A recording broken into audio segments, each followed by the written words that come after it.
Selamat datang di channel Cerita Cinta. Channelnya Cerita Cinta Romantis. Sebelum lanjut mohon dukungannya dengan like dan subscribe dulu.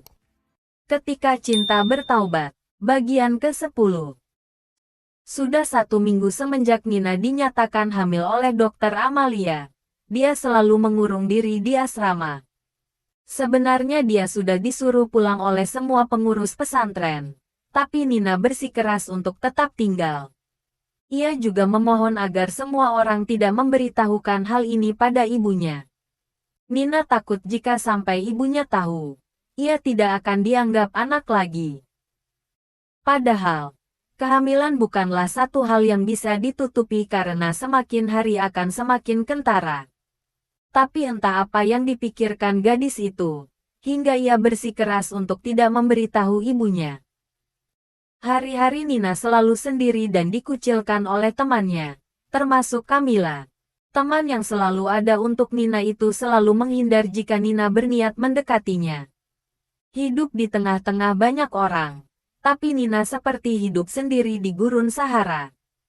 Semakin hari, gadis itu semakin merasa terpuruk, malu, menyesal, bingung, dan khawatir. Semuanya bercampur aduk menjadi satu. Meskipun begitu, Nina masih mengikuti semua kegiatan santri sesuai jadwal. Siang ini, saat jadwal santri kosong, Nina berjalan keluar asrama menuju kolam ikan milik Kiai Toha yang ada di samping pagar. Sepertinya gadis itu ingin mencari hiburan. Wajar, karena tidak ada yang mau menegurnya saat berada di dalam asrama membuat hatinya semakin bersedih. Nina mulai berjongkok sembari memperhatikan beberapa ikan yang berenang. Gadis itu tersenyum sendiri melihat segerombol ikan yang langsung lari saat ia memasukkan tangannya ke dalam kolam. Seneng banget jailin ikan. Suara seorang pemuda berhasil membuat Nina terkejut. Gadis itu langsung bangkit dari posisinya.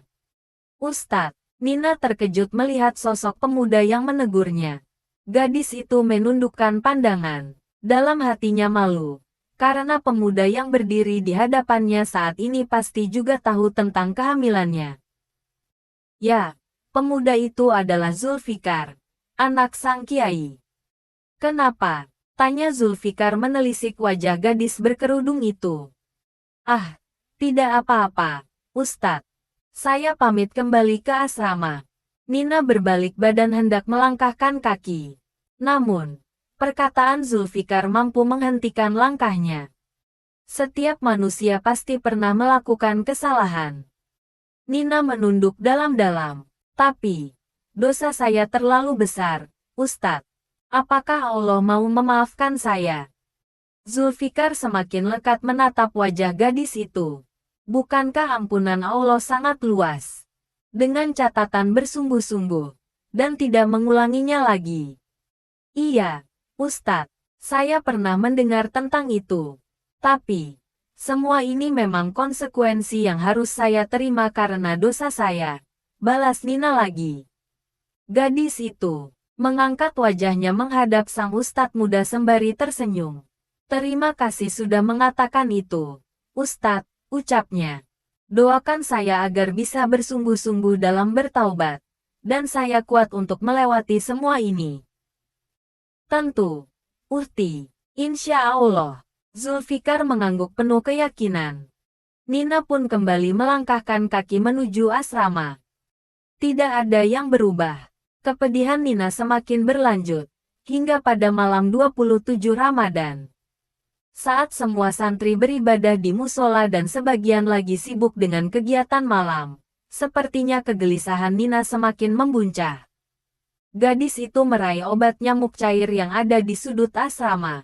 Tanpa berpikir panjang, dengan cepat dan penuh keyakinan, ia menenggak cairan itu hingga habis tak bersisa. Perlahan tapi pasti, mulut Nina mulai mengeluarkan busa, sementara tubuhnya lunglai jatuh ke lantai. Gadis itu berpikir, mungkin dengan cara ini Tuhan dan semua orang yang ada di sekelilingnya mau memaafkannya. Astagfirullah, Nina, Camilla, Orang pertama yang menemukan tubuh Nina tersungkur di lantai itu berteriak sekeras-kerasnya. Ia panik, menghampiri tubuh temannya seraya menangis pilu. Nina, bangun! Teriaknya lagi. Gadis itu kembali bangkit dari posisi. Tolong! Camilla terus berteriak dan mencari pertolongan. Hingga semua santri yang mendengar teriakan Camilla datang menghampirinya.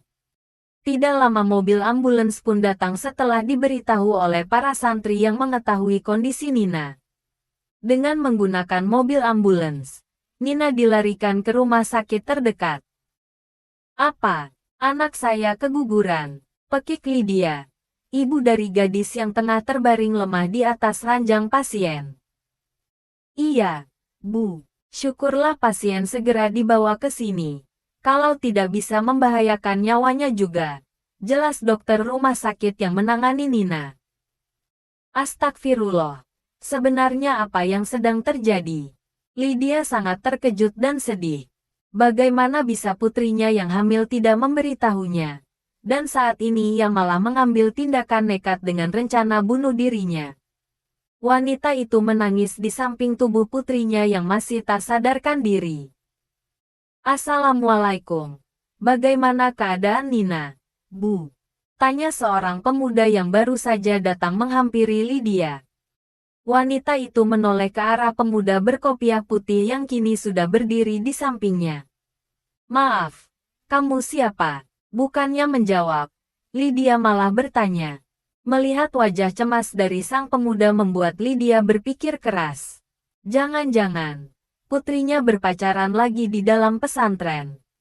Oh, saya Zulfikar, Bu. Anak dari Kiai Toha. Jawab pemuda itu sembari menyatukan kedua telapak tangan di dada. Oh, Gus Zulfikar. Iya, Bu. Saya mewakili Abah karena beliau sedang ada pengajian di kota lain. Jelas Zulfikar lagi.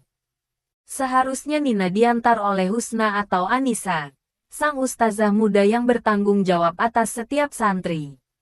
Namun, karena kesibukan atau apa, keduanya tidak bisa menemani gadis pingsan itu ke rumah sakit.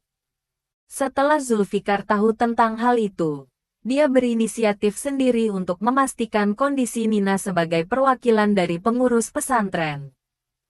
Lydia mengangguk paham. Terima kasih, Gus, karena sudah cepat membawa Nina ke rumah sakit. Ucap ibu dari Nina itu pada Zulfikar. Syukurlah, nyawa Nina masih bisa diselamatkan, walaupun dia harus kehilangan bayinya. Apa? Nina keguguran? Zulfikar memekik terkejut. Pemuda itu masih tidak percaya jika gadis yang dikenalnya sangat berani mengambil keputusan yang mengerikan seperti ini. Begitu dalamkah lukamu sehingga kau ingin melenyapkan dua nyawa sekaligus? Setelah beberapa jam, akhirnya Nina sadar. Lydia sang ibu tak henti-hentinya bersyukur kepada Allah dan menciumi putrinya. Kenapa kamu tidak berterus terang pada Mama, Nin? Tanya Lydia pada Nina sesaat setelah keadaan hati keduanya sama-sama tenang. Maafkan Nina, Mam. Nina takut kalau Mama akan meninggalkan Nina. Jawab Nina. Kedua netranya sudah penuh dengan air mata. Mana mungkin seorang ibu akan meninggalkan putrinya yang sudah berusaha baik. Mama tahu kamu bersungguh-sungguh dalam penyesalanmu. Tapi kenapa kamu malah memilih jalan ini? Lydia sangat menyayangkan keputusan putrinya yang berimbas pada kehilangan nyawa calon sang cucu. Maafkan Nina, Mam. Nina kembali menangis. Dalam hatinya saat ini sangat menyesal. Kenapa hanya janin yang dikandungnya saja yang meninggal, sementara dia masih selamat? Sudahlah. Yang lalu biarlah berlalu. Jangan terlalu hanyut pada kesedihan. Zulfikar ikut menimpali percakapan Nina dan ibunya. Nina menoleh ke arah Zulfikar. Ustadz, kenapa sampean di sini? Tanya Nina bingung.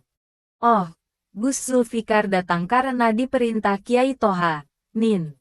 Beliau sudah di sini, menemani Mama sejak beberapa jam yang lalu. Lydia menanggapi kebingungan putrinya. Benarkah? Terima kasih, Ustadz. ucap Nina lagi sembari tersenyum. Dari perbincangan mereka, Lydia memutuskan untuk meminta izin pada sang anak kiai untuk membawa pulang putrinya. Ya, Lydia takut jika Nina berulah lagi. Wanita itu akan merawat dan menjaga putrinya di rumah saja. Zulfikar setuju saja dengan permintaan itu, karena menurutnya akan lebih baik jika Nina di rumah daripada di asrama. Pasti para teman asramanya akan semakin mempertanyakan tindakan nekatnya. Zulfikar memantapkan hatinya. Ana ingin membatalkan pernikahan ini. Apa? Kiai Toha sangat terkejut mendengar penuturan putranya. Bagaimana mungkin rencana pernikahan yang sudah dirancang beberapa tahun yang lalu akan dibatalkan? Maafkan Zulbi. Hati Zul memilih gadis lain. Kiai Toha benar-benar tidak habis pikir dengan pengakuan putranya. Lalu, siapa gadis yang kamu maksud? Zulfikar semakin menundukkan pandangan. Gadis itu bernama Nina. Nina, santri putri yang hamil itu. Kamu ingin melepas Husna yang salehah demi mendapatkan Nina. Nggak salah Zul. Bersambung.